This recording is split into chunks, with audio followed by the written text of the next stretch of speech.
The number of people who've died in flooding and landslides in Indonesia has now risen to at least 600, with rescue workers struggling to reach some of the worst affected areas. Now, the military is helping relief efforts on the island of Sumatra in the west, where thousands have been left homeless.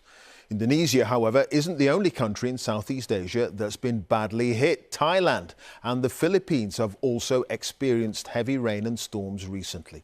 In South Asia, there's also been widespread devastation caused by a separate weather system. In Sri Lanka, 390 people have died.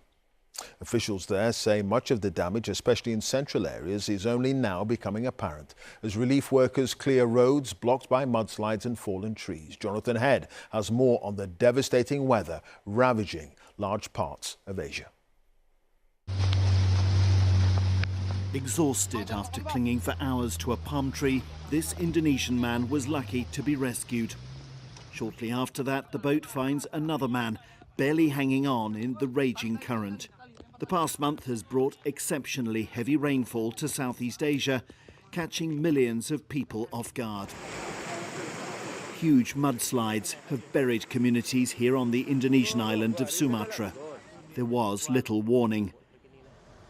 Those who escaped have come back to find their villages barely recognisable, buildings crushed, roads swept away. Ernita Andestra is one of the hundreds who died in the flood, carried here by her family for a simple burial in the forest. She was trapped under debris and floodwater for 4 days, says her son Eric. We didn't have the strength to dig her out with our hands. We had to wait for heavy machinery to pull her out. People here are now in urgent need of pretty much everything. But with so many roads blocked, so many bridges down, getting supplies in is difficult. Cleaning up will be a mammoth task. There is mud everywhere. The storms have now moved on to Sri Lanka, inundating much of that island. 1/3 of the country is now without power. Boats are the only way to get around. With climate change, the weather keeps getting more extreme, more unpredictable.